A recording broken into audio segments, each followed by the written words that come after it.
ولا محمد الخامس جدو الله يرحمه، والشهداء الصالح والصحراء المغربيه، رجع بزاف اوباما. وغادي نطحن ليه الجزائريين، كما قال عبد القادر شعو: تعيش لي بابا نرد لك خيرك، تعيش لي ماما نرد لك خيرك. الجزائر احنا خوت، ما بغيناش حرب مشتبكه، حرب كلاميه سلميه بالقلم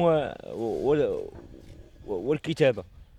لان بلد المغرب بلد السلم، بلد التسامح، الديانات السماويه السمحاء. بغيت انا بغيت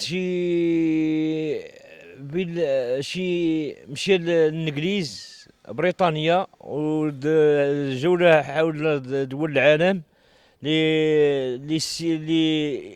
لتعيش الديانات، وتعيش المناخ الجوي الملائم للسلم بدون حروب. لأن إسرائيل تحفر قبرها، عبد الرزاق سيحفر قبرها. إسرائيل عزيزة يا عبد الرزاق، لأن إسرائيل أنا ما يقدروش يوصلوا محمد السادس، غادي يتشواو من عند الله بعواصف رعدية.